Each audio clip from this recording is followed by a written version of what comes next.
Fastball to left field, slicing, tough play for Bregman. Can he get there? Yes, he does. Yeah. He is doing everything tonight at Tropicana Field. Alex Bregman, a great defensive play.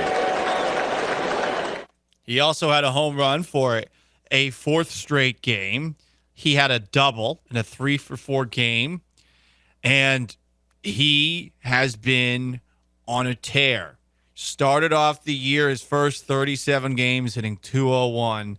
The 78 games since, hitting .292 with 17 homers. And on this road trip, where the Astros are 7-1, and they wrap it up today in St. Pete against the Rays, 16 for 37, 9 extra base hits.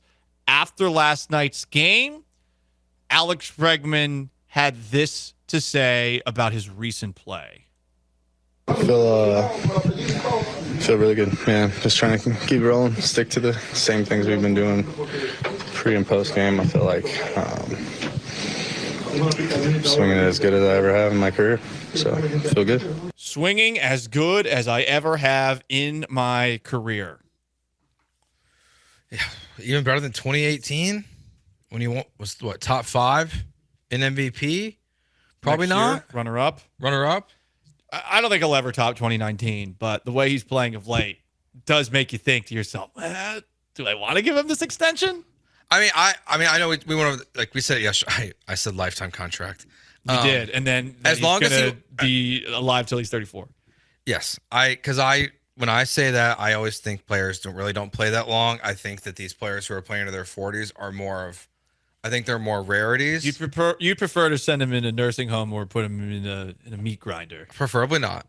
But I would like Alex Bregman to be back because I just don't believe that you can continually strike gold forever with prospects. Like is Bryce Matthews your opening day third baseman in 2025? Now that you say it, I don't hate the idea. I mean, maybe he is, or maybe he's your shortstop, and Pena moves to third, or who knows? You could be creative with it, but it does feel like they are setting it up for that or Zach DeZenzo. Yes, I mean there are some I think tryouts that are taking place right now as far as who's going to be a contributor next year, and maybe that's why Dana Brown has been sending as many people up from the lower levels to the major league roster. Yeah, it's definitely like Lo Profito. I mean, like Leon wouldn't be a third baseman; he's more of a second baseman. You can find guys if you need to. Can they be as effective? Absolutely not. Does Alex Bregman look like he's slowing down physically? That's one thing where I think works in his favor. Where I think that's clearly no. I mean, he doesn't look any different at third base. The arm is still there. He's obviously never been the quickest guy in the world, but he's healthy. He is very productive for a majority of the seasons. He just starts very, very slow. I get why people would be scared off, or why even Jim Crane would be scared off, because of what just happened with these 2 contracts they've had at DFA.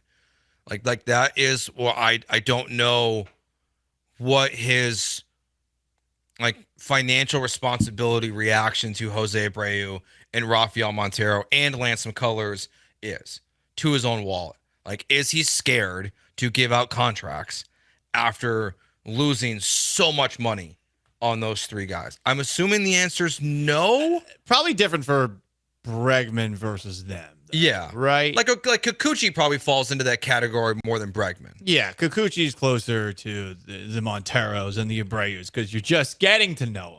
Mm-hmm. It's buying the engagement ring after a couple of months as opposed to after living with the person since Bregman came up to the majors in 2016. What I think is interesting about Bregman is, like, if you look at the way his contract that he first signed was broken down, is that this year his payroll salary is $30 million.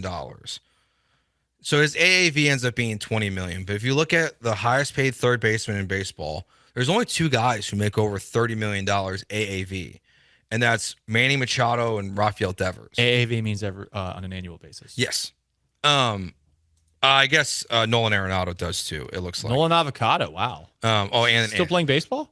And Anthony Rendon, the worst contract ever.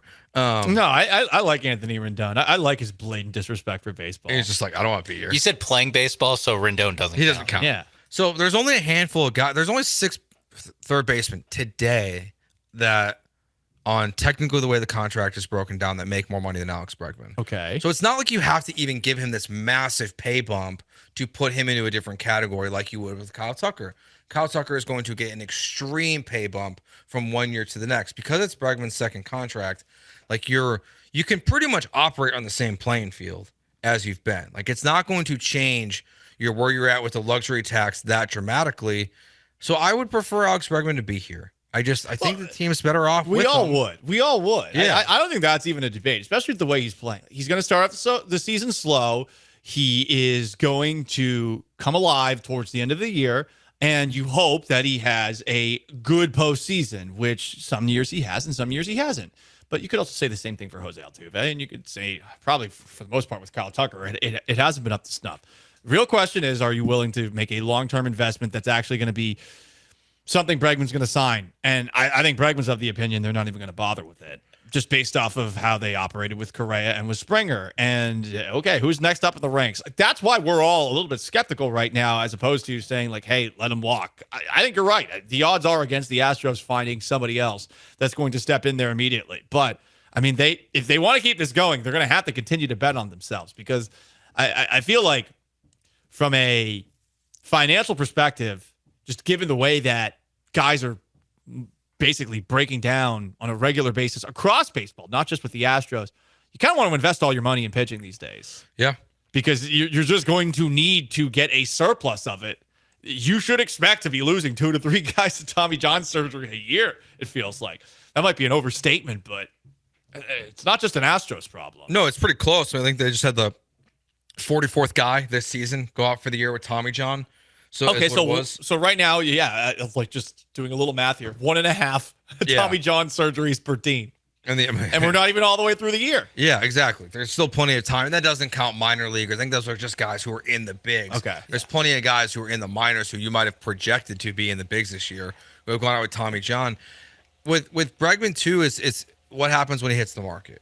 Like does he get the Cody Bellinger reaction where if Alex is looking for a $30 million AAV contract that locks him in for 5 or 6 years, does anyone actually pony up? Or what happened to Cody Bellinger and Blake Snell and Jordan Montgomery this last offseason, where they all got told no by the entire league? Not a single team offered those guys those contracts. So if that happens, that actually, I would assume, works in the favor of the Astros, because maybe he doesn't want to, I guess he already moved, but like maybe he wants to stay in Houston and could reevaluate a year after. But if I was Jim Crane, to me, Alex Bregman, Kyle Tucker, one of those guys you have to pay.